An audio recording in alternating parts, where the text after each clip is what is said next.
where these learners signed a declaration. We invited two young delegates to come and chat to us this morning. Gugu Resha is a student at the Oprah Winfrey School, and Garrick Blok is a student from King Edwards VII School. Good to have both of you. Welcome to Morning Live. Morning. Now, this is an absolutely amazing, opportunity for both of you. I mean, how are you feeling? Gugu, let's begin with you. Thank you. I'm feeling really excited. Yeah? Yeah, more excited than everything. Yeah. Oh, I'm sure you are, and there's going to be so much coming out of it. Garrick, how did the opportunity come about for you? Well, for me, last year I took part in the Model United Nations debate, which is also organized by SABC. And basically what that is students from all over Johannesburg come together and they take part in a debate as they would in the Model United Nations, to find a resolution to a problem that exists in society. But then what happens is, if you are placed first, you are given a position, your team is given a position at the Young Leaders Conference. Yeah. Last year my team managed to come first. Wow, well This year, unfortunately, we were narrowly beaten, coming second.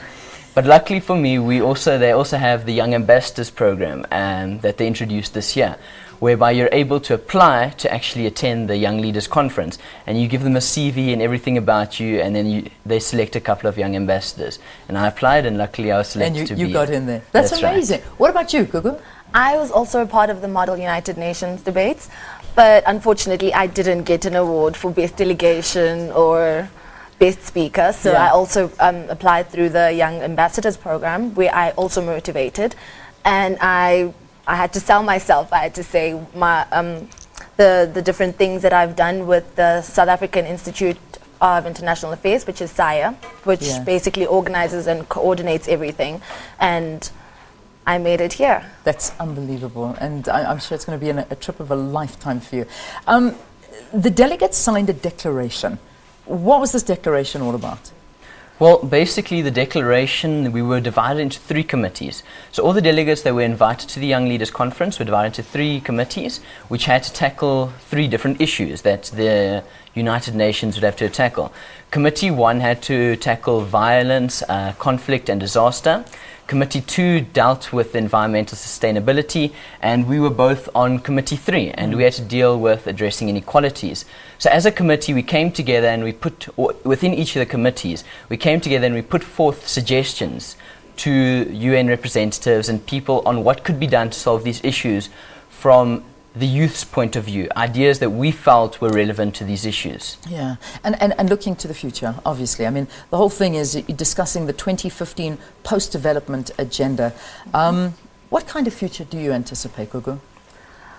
I'm looking towards a really brighter future in terms of youth involvement, because I feel as though in the past the youth weren't given the platform to, voice their solutions and their opinions about what's going on in the world around them.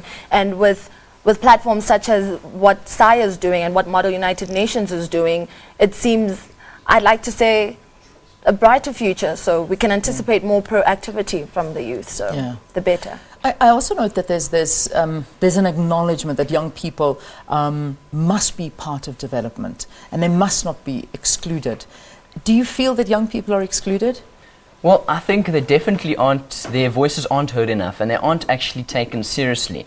And I think that it's really important that young people's voices are heard, because obviously the young people are going to inherit the world. And the thing is, they need to know what the issues are, and they need to be informed about this. And I also think that consulting the youth on certain issues provides a fresher perspective than you might otherwise have gotten. Whereas people who are in these high positions, they have been influenced by all sorts of things. They are held back by norms and what is expected of them. Yeah. Whereas we as the youth, we're not held back by pride or by any sort of restraint. Therefore, we are free to think. We are unrestrained, and out of these fresh minds, amazing ideas can develop. And I think that was definitely seen through these negotiations that we had at the Young Leaders Conference. One thing that I have to talk about, because I find this exceptionally interesting, is that one of the clauses states that exclusion, marginalization and discrimination will result in a reduction of future productive human potential.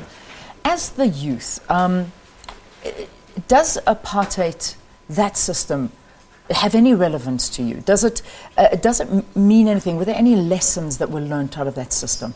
I think it would really be unfair to say that it's of no significance to us, the youth, because we live in a society where we're constantly being referred to what apartheid did to us, and in order for us to be proactive, we need to start thinking beyond that and say this is what happened, but we need to take those lessons and move forward. And within Committee 3, because we were addressing inequalities, and apartheid definitely factors a lot within that in South Africa. So what we did is look at what happened then and not dwell on that, but use what's already being done to balance those gaps, and then to just move forward from there and improve on that. So that's I think, incredible. yeah. So I believe you're going to be working closely with government after this, after the holidays. Definitely. Do you know where you will be?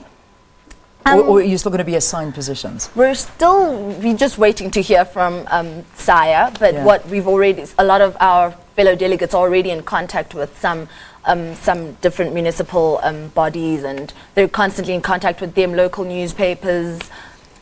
So it's an ongoing process. Well, guys, if you are the representation of our youth for the future, I think we're in good hands. I really do. So it's been wonderful having you here. Good luck. We wish you all the best, and I'm sure we'll see you next year as well. Let me tell you who our guests were. Gugu Resha, student from the Oprah Winfrey Leadership Academy, and Garrick Blok from King Edwards VII School. Good luck, guys. Thank you for being our guest on Morning. Thank you very much. All right. Rob